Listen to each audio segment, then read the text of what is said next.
আমি ওয়েলকাম জানাই আমার সকল অষ্টম শ্রেণীর ছাত্রছাত্রীদের, কারণ তাদের জন্যই আজকের এই ভিডিওটা। আমি আগের দিনে ইতিহাসের বিষয়ে অবতারণা করে কিছু গুরুত্বপূর্ণ তথ্য দেওয়ার চেষ্টা করেছি, এবং পঞ্চম যে অধ্যায়টি আছে ইতিহাস বইতে সেটাই এখানে আলোচ্য বিষয়। ঠিক আছে।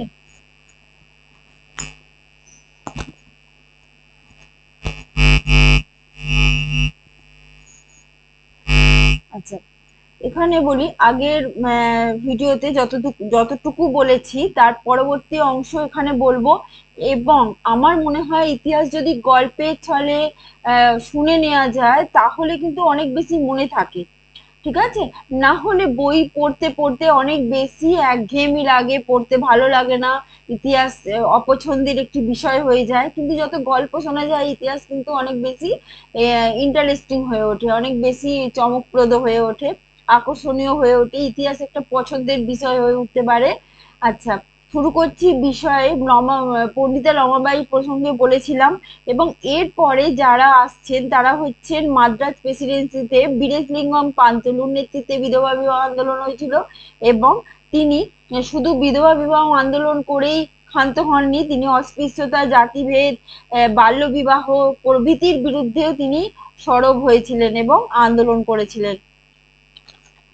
ঠিক আছে। এবং পরবর্তীকালে জ্যোতিরাও ফুলে এবং তার জ্যোতিরাও ফুলে যে সত্যশোধক সমাজ প্রতিষ্ঠা করেছিলেন, এবং জ্যোতিরাও ফুলে বেশ বেশ বিস্তীর্ণ এলাকা জুড়ে মানে সমাজ সংস্কারক আন্দোলনে ব্রতী হয়েছিলেন। তার স্ত্রী সাবিত্রীবাঈও তার সঙ্গে অংশগ্রহণ করেছেন, এবং তিনি মহারাষ্ট্রের বিধবা বিবাহ প্রচলনের উদ্যোগে বিশেষ ভূমিকা নিয়েছিলেন। তার প্রতিষ্ঠিত যে সত্যশোধক সমাজ, নিচু নিচুতলার যে মানুষরা, যারা নিম্নবিত্ত নিম্ন জাতি বলে সেই সময় পরিগণিত হতো, প্রকৃতপক্ষে নিম্ন জাতি উচ্চ জাতি বলে কিছু হয় না, কিন্তু মানুষ তখন ডিভাইডেড করেছিল যে নিম্ন জাতি উচ্চ জাতি। ঠিক আছে, কর্মের ওপর ভিত্তি করে নিম্ন উচ্চ ভেদাভেদ করেছিল। যারা পুজো পাঠ করে তারা ব্রাহ্মণ, যারা ব্যবসা করে তারা বৈশ্য, যারা পরিশ্রম করে তারা শ্রুদ্ধ। ঠিক আছে, এইরকম জাতিভেদ তৈরি হয়েছিল, কিন্তু প্রকৃতপক্ষে নিচু উঁচু বলে কোনো জাতি হয় না।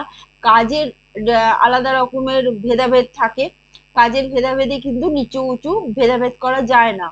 তা সত্ত্বেও কিন্তু সেই সময় উচ্চ নিচু ভেদাভেদ ছিল, এবং সেটা খুব প্রকট ছিল। সেই কারণে কিছু শ্রেণীর মানুষকে অবহেলিত, লাঞ্ছিত, উপেক্ষিত হতে হতো। এবং নিচু তলার যে মানুষদের অধিকার প্রতিষ্ঠায় লড়াই করেছিলেন জ্যোতিরাও ফুলে। এবং তিনি মহারাষ্ট্রে বিধবা বিবাহ আন্দোলন যে চেষ্টা করেছিলেন, সে তার সচেষ্ট প্রচেষ্টা সার্বিকভাবে সফল না হলেও তার প্রচেষ্টাকে সাধুবাদ জানাতেই হয়। এবং এরপরে আসছি রাজা রামমোহন রায় প্রতিষ্ঠিত আত্মীয় সভা প্রসঙ্গে। তিনি 1815 সালে আত্মীয় সভা প্রতিষ্ঠা করেছিলেন। তিনি দেখেছিলেন যে মূর্তি পূজাকে কেন্দ্র করে হিন্দু ধর্মের মধ্যে অনেক ভেদাভেদ গড়ে উঠেছে, কারণ শৈব ধর্মের উপাসকরা, বৈষ্ণব ধর্মের উপাসক, তারপরে কালী ধর্মের উপাসক, ঠিক আছে, দুর্গা চণ্ডী থেকে শুরু করে যত দেবদেবী আছে তার উপাসকরাও পর্যন্ত হিন্দু ধর্মে থেকেও বিভিন্ন ভাগে ভাগ হয়ে গেল। ঠিক আছে, যারা কালীর উপাসক তারা বলছেন নিজেদের শ্রেষ্ঠ, যারা শৈব উপাসক তারা নিজেদের শ্রেষ্ঠ বলছেন। এইভাবে মূর্তি পূজা চলছিল বলেই সাধারণ মানুষের মধ্যে এত বেশি বিভিন্নতা, ভেদাভেদ এবং একে অপরকে নিয়ে রেষারেষি, একটা বিদ্বেষ, বিক্ষোভ তৈরি হচ্ছিল। সেই জন্য তিনি বললেন যে নিরাকার পরম ব্রহ্মের আরাধনা করতে, এবং তার মূলত সামাজিক যে সংস্কার করা, এটাই ছিল তার মূল উদ্দেশ্য। এবং তিনি বললেন যে ঈশ্বরের কোনো আকার নেই, তিনি নিরাকার। ঠিক আছে, আর তিনি পরম পরম মানে শ্রেষ্ঠ ব্রহ্ম, পরম শ্রেষ্ঠ তিনি। তাহলে তাকে পুজো করতে গেলে তাকে একটা স্বরূপ তো তার নেই, কোনো রূপ নেই, তিনি কোনো রূপেই ধরা দেন না, তাহলে তাকে নিরাকার রূপেই আরাধনা করতে হবে। এবং তাকে প্রার্থনা করতে গেলে তিনি একটা প্রার্থনা গৃহ তৈরি করেন, এবং গৃহতে তিনি সেখানে কিছুই নেই, শুধুমাত্র ধ্যানের মাধ্যমে, মেডিটেশনের মাধ্যমে ঈশ্বরকে লাভ করার, ঈশ্বরের সান্নিধ্য উপলব্ধি করার একটা চেষ্টা। ঠিক আছে। এবং এই আত্মীয় সভা পরবর্তীকালে 1828 সালে ব্রাহ্ম সমাজ গড়ে ওঠে, এবং তারপরে মহর্ষি দেবেন্দ্রনাথ ঠাকুর ব্রাহ্ম আন্দোলন সংগঠিত করেছিলেন এবং কেশবচন্দ্র সেন, বিজয় কৃষ্ণ গোস্বামী অনেকেই ব্রাহ্ম আন্দোলনের সঙ্গে যুক্ত ছিলেন। প্রথম দিকে দেবেন্দ্রনাথ ঠাকুর, মহর্ষি দেবেন্দ্রনাথ ঠাকুর, অক্ষয় কুমার দত্ত, রাজা রামমোহন রায় এই তিনজনের যৌথ প্রয়াসে ব্রাহ্ম সমাজ গড়ে ওঠে এবং পরবর্তীকালে এটি আরো বিস্তার লাভ করে কেশবচন্দ্র সেন, বিজয় কৃষ্ণ গোস্বামী প্রমুখের উদ্যোগে এবং পরবর্তীকালে এটি বিভিন্ন শাখা প্রতিষ্ঠা করে। জাতিভেদ প্রথা, অস্পৃশ্যতা, পণ প্রথা, বাল্যবিবাহ, বহুবিবাহ প্রভৃতির বিরুদ্ধে এই ব্রাহ্ম সমাজ সরব হয়েছিল। প্রসঙ্গত বলি, যদিও বইতে নেই, এই ব্রাহ্ম সমাজের যে আন্দোলন সেটা কলকাতা এবং কলকাতার আশপাশে এলাকাতেই সীমাবদ্ধ ছিল। এটাই প্রধান ত্রুটি বলা যেতে পারে, সমাজে সার্বিকভাবে সকলের কাছে তাদের আন্দোলনের বার্তা পৌঁছে যায়নি। এরপরে আসি স্বামী দয়ানন্দ সরস্বতী ও আর্য সমাজ প্রসঙ্গে। 1875 খ্রিস্টাব্দে স্বামী দয়ানন্দ সরস্বতী আর্য সমাজ প্রতিষ্ঠা করেন। তিনি বেদকে সমস্ত ধর্মগ্রন্থের মধ্যে চূড়ান্ত বলে মনে করতেন এবং বেদের মধ্যে সমস্ত বিজ্ঞান, সমস্ত কিছু জ্ঞান রয়েছে এবং যে হিন্দু ধর্মের আচার সংস্কার এগুলো তিনি সমালোচনা করেন। কারণ ধর্মীয় আচার অনুষ্ঠান বিভিন্ন বইতে বিভিন্ন রকম ভাবে আছে এবং আচার অনুষ্ঠান করলেই যে শুদ্ধাচারে থাকলেই যে সবকিছু ঠিকঠাক ভাবে চলবে, সবকিছু আমাদের কাঙ্ক্ষিত জিনিস বা পার্থিব যে আমাদের পৃথিবীতে আসার যে উদ্দেশ্য সেটা সে সফল হবে সেটা কিন্তু নয়। এটা হচ্ছে মানে কি বলে ব্যবহারিক আচার বিচারের মধ্যে পড়ছে এবং এই জন্যই তিনি মূর্তি পূজা, পুরোহিতদের প্রাধান্য আর বাল্য বিবাহ এগুলোর সমালোচনা করেছিলেন। ঠিক আছে? এবং তার মৃত্যুর পর যদিও আর্য সমাজের যে আন্দোলনটা উগ্র রূপ ধারণ করেছিল, মানে উগ্র হিন্দুত্ববাদ প্রতিষ্ঠা করার চেষ্টা করেছিল। বাংলায় যে ব্রাহ্ম নেতা রাজনারায়ণ বসু, নবগোপাল মিত্রের সংস্কার আন্দোলন হিন্দু পুনরুজ্জীবনের ছাপ রেখে যায়। রাজনারায়ণ বসু জাতীয় গৌরব সম্পাদনী সভা এবং নবগোপাল মিত্র জাতীয় মেলা একত্র প্রতিষ্ঠা করেছিল। হিন্দু মেলা প্রতিষ্ঠা করেছিলেন নবগোপাল মিত্র এবং হিন্দু মেলা একটি সংগঠন। এই সংগঠনে রবীন্দ্রনাথ ঠাকুরের লেখা প্রথম যে কবিতাটি সেটা হচ্ছে রবীন্দ্রনাথ ঠাকুরের লেখা কবিতা পাঠ করা হয়েছিল। কবিতার নাম দ্বাদশ বর্ষীয় বালকের অভিলাষ, সেটা হিন্দু মেলায় পাঠ করা হয়েছিল। ঠিক আছে? এবং এই যে হিন্দু মেলা, এই হিন্দু মেলা মূলত দেশপ্রেম জাগ্রত করার জন্য বেশি অগ্রণী ভূমিকা পালন করেছিল। আচ্ছা, এরপরে যেটা আসছি সেটা হচ্ছে 1893 খ্রিস্টাব্দে রামকৃষ্ণ পরমহংসদেবের শিষ্য স্বামী বিবেকানন্দ শিকাগো ধর্ম সম্মেলনে গিয়ে যোগদান করেছিলেন। সেখানে তিনি সহজ ভাবে এবং সহজ ভাষায় ভারতীয় দর্শন এবং হিন্দু ধর্মের শ্রেষ্ঠত্ব প্রমাণ করার চেষ্টা করেছিলেন। ঠিক আছে? এবং তিনি নারী স্বাধীনতায় বিশ্বাসী ছিলেন। আর যেটা হচ্ছে ঘটনা, যেটা হচ্ছে রামকৃষ্ণ পরমহংসদেব যে সময় মানে দক্ষিণেশ্বরে ছিলেন, সেই সময়তেই মানুষের মধ্যে ধর্ম নিয়ে নানান প্রশ্ন, নানান বিভ্রান্তি তৈরি হয়েছিল এবং কোন ধর্ম শ্রেষ্ঠ নয় এবং কেন শ্রেষ্ঠ নয়, কেন শ্রেষ্ঠ, এরকম নিয়ে নানান রকমের মতবিরোধ তৈরি হয়েছিল।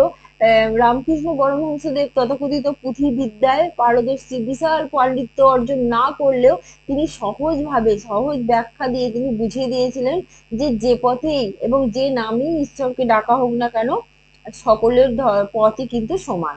ঠিক আছে?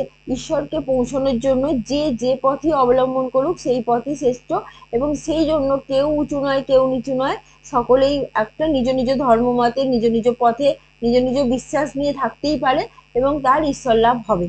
ঠিক আছে? এবং সেই জন্যই তিনি বলেছেন যত মত তত পথ। আচ্ছা, এরপরে আসি যেটা ঘটনা, সেটা হচ্ছে এই যে সমাজ সংস্কার আন্দোলনগুলো বলা হলো, এর ত্রুটি ঠিক বলা যায় না, যে বলা যায় যে এটা কতটা সীমাবদ্ধ, মানে ছড়ায়নি কেন, একটা জায়গায় লিমিটেড কিভাবে। ঠিক আছে? এর সীমাবদ্ধতা, এর চরিত্র, এর বৈশিষ্ট্য, এই প্রসঙ্গে আসি। এই যে সমাজ সংস্কারক আন্দোলন ঘটেছিল, সমাজ সংস্কার আন্দোলন ঘটেছিল, সমাজের ত্রুটিগুলো মুক্ত করার জন্য চেষ্টা করা হয়েছিল। এই চেষ্টা কিন্তু উচ্চবিত্ত, উচ্চ শিক্ষিত এবং শিক্ষিত মধ্যবিত্ত শ্রেণীর মধ্যে সীমাবদ্ধ ছিল, তাও আবার সার্বিকভাবে সকলের মধ্যে নয়। ঠিক আছে? আমরা আগেই জানি যে রাধাকান্ত দেব কিন্তু রক্ষণশীল হিন্দু সমাজের প্রতিনিধিত্ব করেছিলেন। তিনি কিন্তু যথেষ্ট উচ্চশিক্ষিত ছিলেন এবং শিক্ষার অনুরাগী ছিলেন। তা সত্ত্বেও কিন্তু সতীদাহ প্রথা তিনি নিবারণে সাহায্য করেননি, তিনি মত দেননি। ঠিক আছে? যদিও তিনি স্ত্রী শিক্ষার্থে অনেক বেশি অগ্রণী ভূমিকা গ্রহণ করেছিলেন। ক্যালকাটা মেডিকেল কলেজে যে সব ব্যবচ্ছেদ হয়েছে সেখানে তার অগ্রণী ভূমিকা ছিল। ঠিক আছে? তার বাড়ির যারা স্ত্রীরা ছিল, মহিলারা ছিল, তারা শিক্ষিত ছিল, এই সমস্ত। এবং সমাজে যে সবাই এই আন্দোলনগুলোতে নেতৃত্বতে সহমত প্রকাশ করেছিল তা কিন্তু নয়। প্রথম কথা হচ্ছে এটা, তারপরে দ্বিতীয় হচ্ছে সর্বস্তরের মানুষের কাছে এদের বার্তা পৌঁছে যায়নি। তাহলে সমাজে যারা গ্রাম্য পরিবেশে আছে, যারা শ্রমজীবী মানুষ, যারা অল্প শিক্ষিত, তারা কিন্তু এর যে যে সুবিধাটা, যে উপকারিতাটা, সেটা কিন্তু উপলব্ধি করতে পারেনি। সেই জন্য আর কিছু কিছু ক্ষেত্রে হিন্দু ধর্মের অপব্যাখ্যা হয়েছে। সাধারণ মানুষ তো শাস্ত্র পড়ে দেখেনি, তারা তো বোঝেনি যে কি আছে ভেতরে, এবং তারা সংস্কৃতেও পাণ্ডিত্য অর্জন করেনি সেই সময়। তারা সংস্কৃতের যে মন্ত্রগুলো আছে তার যে আসল অর্থটা কি সেটা জানতো না, ব্রাহ্মণরা যেটা বুঝিয়ে দিত সেটাই তারা বুঝতো, যার ফলে তারা অনেক সময় কুপ্রথার শিকার হয়ে যেত। সেই জন্য সাধারণ মানুষও কিন্তু বিভ্রান্তির শিকার হয়েছিল। ঠিক আছে? আর হচ্ছে যেটা ঘটনা, সেটা মানে সঠিক পথে পরিচালিত করার নেতৃত্বের অভাব ছিল। আর সাধারণ মানুষের মধ্যে একটাই চেষ্টা ছিল যে তারা আহ, একটা আহ, ভালোভাবে আর্থিক সচ্ছল জীবনযাপনের মধ্য দিয়ে নিজেদের অতিবাহিত করবে। এবং সেক্ষেত্রে কিছুটা ধর্ম ভয়ের কারণে বা সমাজের কারণে, সমাজের উঁচু শ্রেণীর মানুষের চোখ রাঙানির কারণে তারা কিছু প্রথা নিয়ম পালন করতো, হয়তো মানতো যে এগুলো পালন করলে তাদের উপকার হবে। ঠিক আছে? এই সমস্ত কারণে তার এই সমাজে কুপ্রথাগুলো বেশিরভাগ ক্ষেত্রেই বহালই রয়ে গেল। ঠিক আছে? কিন্তু সতীদাহ প্রথা কিন্তু একেবারে নির্মূল হয়ে গেল, এটাই বলাই বাহুল্য। বা কিছু কিছু প্রথা কিন্তু একদম নির্মূল হয়ে গেল। ঠিক আছে? বা অসবর্ণ বিবাহ চালু হয়ে গেল। ঠিক আছে? অনেক ক্ষেত্রেই বিধবা বিবাহ শুরু হয়ে গেল, এরকম ঘটনা। কিন্তু সব ক্ষেত্রেই যে বাল্য বিবাহ বন্ধ করা গেছে তা নয়, তারপরে পণ প্রথা বন্ধ করা গেছে তা নয়, এখনো তো অনেকে পণ নেয়, বিয়ে করে। আচ্ছা, এরপরে আসি মুসলিম সমাজে যে আন্দোলন হয়েছিল সেই প্রসঙ্গে। হিন্দু সমাজে বা অন্যান্য সমাজে যতটা আন্দোলন এত বেশি ফলপ্রসূ হয়েছিল বা অগ্রণী ভূমিকা গ্রহণ করতে দেখা যায়, মুসলিমদের ক্ষেত্রে কিন্তু সে নেতা নেত্রীর অভাব ছিল, এটা বলা যায়। এখানে একজন বিশিষ্ট নেতার কথা বলা হচ্ছে, তার নাম হচ্ছে সৈয়দ স্যার সৈয়দ আহমদ খান। তিনি ছিলেন সবার থেকে এগিয়ে, এবং তিনি 1863 খ্রিস্টাব্দে কলকাতায় মোহামেডান লিটারেটারি সোসাইটি প্রতিষ্ঠা করেছিলেন। এবং তিনি 1875 সালে আলিগড় অ্যাংলো ওরিয়েন্টাল কলেজও স্থাপন করেছিলেন, এবং সেখানে মুসলিম ছাত্রদের পাশাপাশি হিন্দু ছাত্ররাও কিন্তু পড়াশোনা করার সুযোগ পেত। এবং তিনি বিভিন্ন উর্দু ভাষা, আরবি, উর্দু, ফার্সি শেখানোর পাশাপাশি জ্ঞান বিজ্ঞানের বইও কিন্তু সেখানে পড়ানো হতো। তাহলে তিনি কিন্তু এটা বুঝেছিলেন যে প্রাচীনত্বের সঙ্গে নবীনত্বের যে মেলবন্ধন, এটা না করতে পারলে আমরা অতীতকেও যেমন ছাড়তে পারি না, আমাদের সংস্কৃত, উর্দু, আরবি, ফার্সি এগুলো আমাদের যেমন শিখতে হবে, সেরকম কিন্তু জ্ঞান বিজ্ঞানেও কিন্তু অগ্রণী ভূমিকা গ্রহণ করতে হবে, সেই জন্য আমাদের ইংরাজি শিখতে হবে। এটা কিন্তু তিনি বুঝেছিলেন। এই যে একটা সংমিশ্রণ, এই যে সমন্বয় সাধন করার ক্ষেত্রে তার কিন্তু একটা ভূমিকা ছিল। এরপরে যেটা আমি আসবো সেটা হচ্ছে কৃষক ও উপজাতি সমাজের বিদ্রোহ। এবং যারা ভালো লাগছে এগুলো, তারা গল্প শুনতে যাদের ভালো লাগছে, ইতিহাস গল্প শুনতে যাদের ভালো লাগছে, তারা সঙ্গে থেকো এবং লাইক করো, কমেন্ট করো, শেয়ার করো এবং কমেন্ট করে জানিও কেমন লাগছে গল্প। এরপরে আমি বিদ্রোহগুলো আসবো, অবশ্যই খুব সহজ সরল ভাবে বুঝিয়ে দেবো। খুবই ছোট ছোট ভিডিও করছি, কারণ অনেকের ক্ষেত্রেই প্রবলেম হয়ে যায়, নেটের প্রবলেম থাকে, এতটা লং ভিডিও দেখা সম্ভব হয় না। সেই জন্য এটা 14-15 মিনিটেরই ভিডিও। আশা করছি ভালো লাগছে। নেক্সট ভিডিওটাও এই চ্যাপ্টারের উপরেই থাকবে। ওকে, বাই।